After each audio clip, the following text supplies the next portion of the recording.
আচ্ছা, এখন আমরা জানবো হচ্ছে যে নিম্ন শ্রেণীর জীবের ক্ষেত্রে অ্যাকচুয়ালি হচ্ছে এটা যত হচ্ছে অযৌনজনন করতে থাকে তত এর শক্তি কমতে থাকে।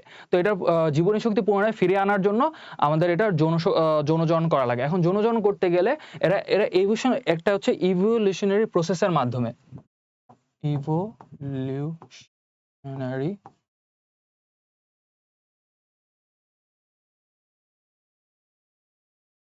ইভোলিউশনারি প্রসেসের মাধ্যমে এটা হচ্ছে ২ টা পোষক দেহে এটা আলাদা, আলাদা করে একটা হচ্ছে অযৌনজনন করে, আরেকটা হচ্ছে যৌনজনন করে। এভাবেই অ্যাকচুয়ালি এটা ভাগ হইছে আস্তে, আস্তে ধীরে, ধীরে অভিযোজনের মাধ্যমে। তো এখন এটার জন্য হচ্ছে টোটাল একটা হচ্ছে অযৌন,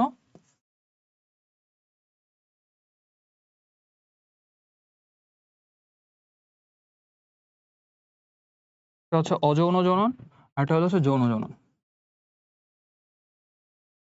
আচ্ছা, অযৌন জনন যেটা সেটাকে আমরা ইংলিশে বলে থাকি হচ্ছে সাইজোগনি।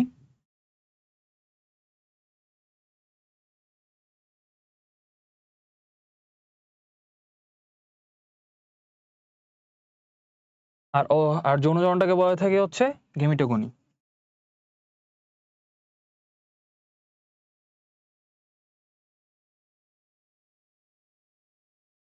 ওকে। তো সাইজোগনি কেন নাম দেওয়া হইছে অযৌন জননটার? কারণ হচ্ছে এটা তার অযৌন জননের দশায় বারবার একটা বহুনিউক্লিয়াস বিশিষ্ট অবস্থায় পরিণত হয়। এই বহুনিউক্লিয়াস বিশিষ্ট অবস্থার নামই হচ্ছে সাইজোগনি। এটা আমরা সামনে পাবো। তো এই অযৌন জননটা হয় হচ্ছে মানুষের দেহে। এই অযৌন জননটা হয় কাদের দেহে? মানুষের দেহে।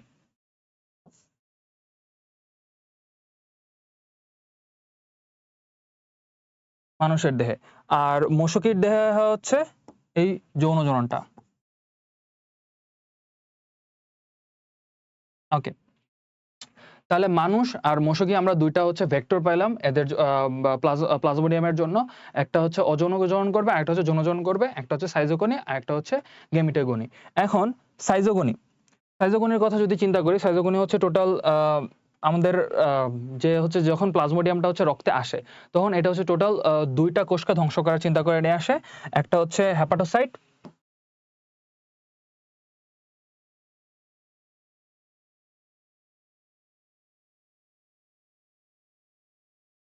আরেকটা হচ্ছে এরিথ্রোসাইট।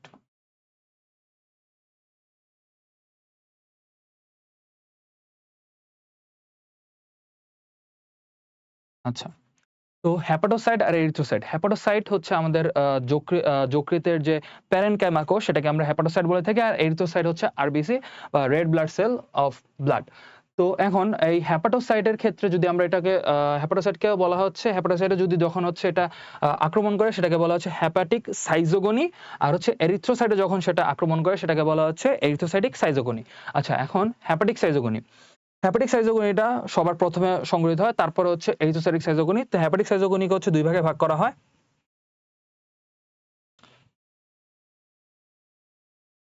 একটা হচ্ছে প্রি এরিথ্রোসাইটিক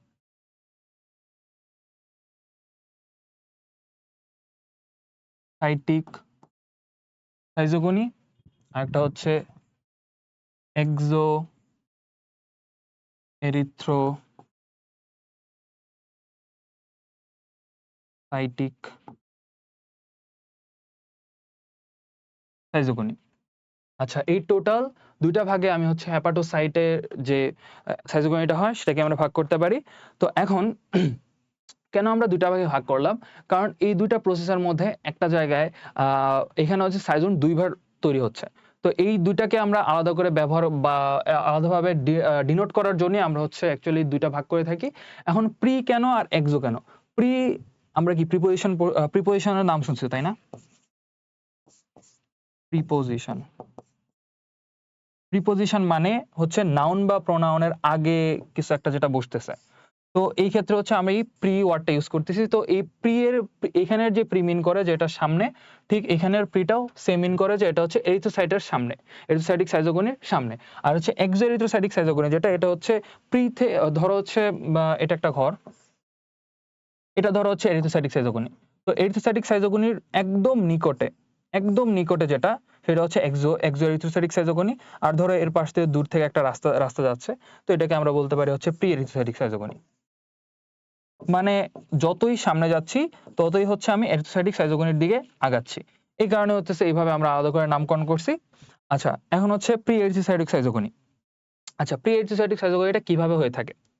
ফার্স্টে যখন হচ্ছে একটা অ্যানোফিলিস মশকি তোমার দেহে বসবে, সুন্দর করে তার একটা হচ্ছে অ্যানেস্থেসিয়ামূলক একটা তাদের লালারস আছে, সেই লালারসের মাধ্যমে তোমাকে কামড় দিবে।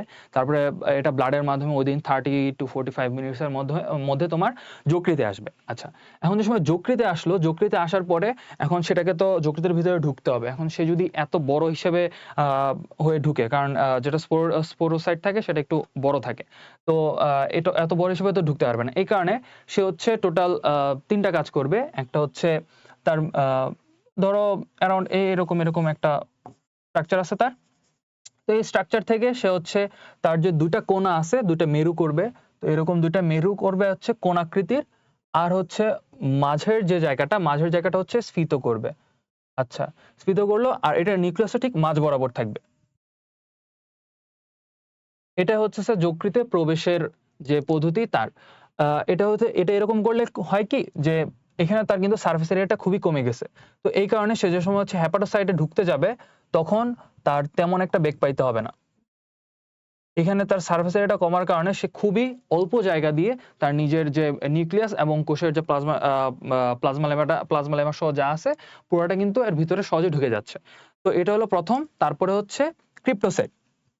আচ্ছা, ধরো হইতেছে হেপাটোসাইটটা আসলে ছোট হয়ে গেছে এটা থেকে। হেপাটোসাইটটা একটু বড় করে আঁকি।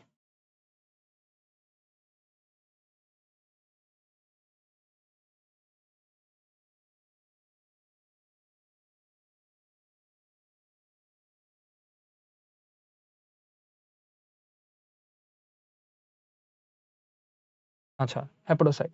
এরপরে এটা হচ্ছে প্রথমে ঢুকবে। ঢুকে এটা প্রথমে হইতেছে এখানে যকৃতের প্যারেনকাইমা কোষে আমরা আমরা কি জানি যকৃৎ অ্যাকচুয়ালি আমাদের অনেক কিছু স্টোর করে রাখে, অনেক হরমোন সিক্রেট করে, তারপরে অনেক এনজাইম সিক্রেট করে।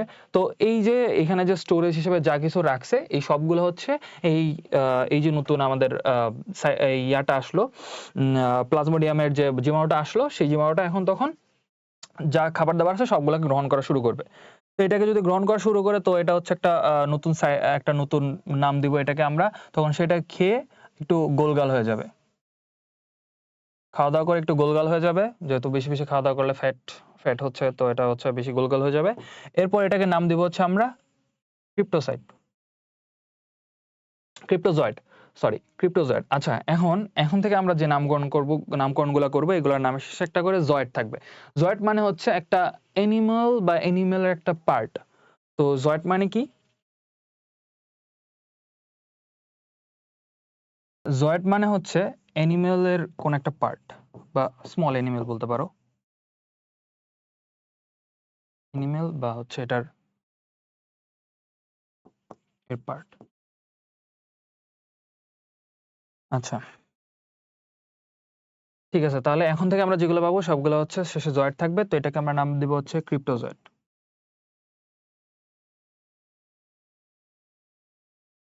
ওকে, ক্রিপ্টোজয়েড।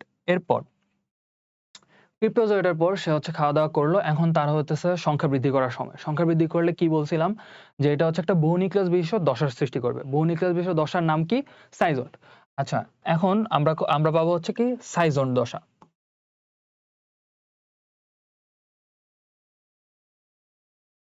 সাইজন্ট দশা, সাইজন্ট দশা হচ্ছে অ্যাকচুয়ালি বহুনিউক্লিয়াস বিশিষ্ট একটা অবস্থা। এক্ষেত্রে হচ্ছে যদি আমরা এটাকে হচ্ছে এভাবে যদি আঁকাই, যেটা ছিল, এরপর এটার ভিতরে হচ্ছে যে নিউক্লিয়াস গুলো আছে সেগুলা অনেকগুলো হয়ে যাবে।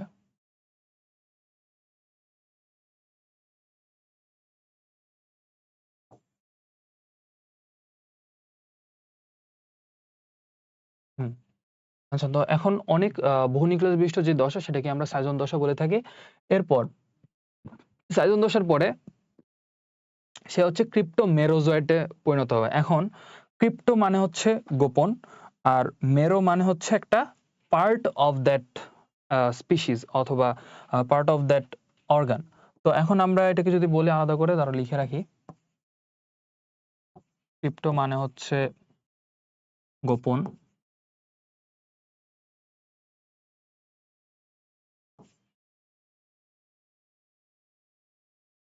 আর মেরো মানে হচ্ছে পার্ট। তাহলে এখন পাচ্ছি হচ্ছে ক্রিপ্টোমেরোজয়েট। ক্রিপ্টোমেরোজয়েটে কি হবে, সে হচ্ছে এই যে মেরো ওয়ার্ডটা আমি কেন ইউজ করলাম যে পার্ট, সে কি কি নিবে অ্যাকচুয়ালি, সে হচ্ছে এই যে আশেপাশের আহ, এই যে এটা তো একটা হ্যাপাটোসাইট, হ্যাপাটোসাইটের ভিতরে আমাদের সাইটোপ্লাজম আছে, তো এই সাইটোপ্লাজমের ভিতরে যে সাইটোসল গুলো আছে, এই সাইটোসল গুলাকে সে হচ্ছে নিজের আশেপাশে নিয়ে নিবে। এরকম আশেপাশে যে সাইটোপ্লাজম গুলো আছে এগুলোকে সে নিজের করে নিয়ে নিবে কিভাবে, তার আশেপাশে একটা হচ্ছে প্লাজমা লেমার মেমব্রেন তৈরি করবে। প্লাজমা লেমার যদি মেমব্রেন তৈরি করে,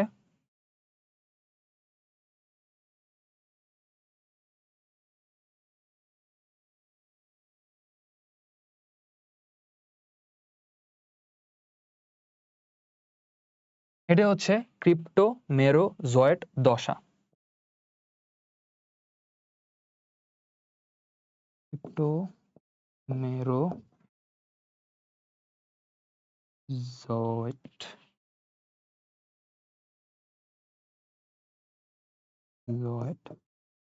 দশা। আচ্ছা, তাহলে সাইজন থেকে আমরা কোন দশা পাইলাম? ক্রিপ্টোমেরোজয়েট দশা। এখানে হচ্ছে আমাদের প্রি এরিথ্রোসাইটিক সাইজোগনি শেষ। এখন এই ক্রিপ্টোমেরোজয়েট দশার যে আমাদের নতুন নতুন কোষগুলো তৈরি হলো, এগুলো হচ্ছে এটা প্লাজমা মেমব্রেন ভেদ করবে, এটা প্লাজমা মেমব্রেন ভেদ করে তারপরে হচ্ছে এগুলো বাইরে বেরিয়ে আসবে, বেরিয়ে এসে তারপরে হচ্ছে নতুন আরেকটা হ্যাপাটোসাইটকে সে আক্রমণ করবে।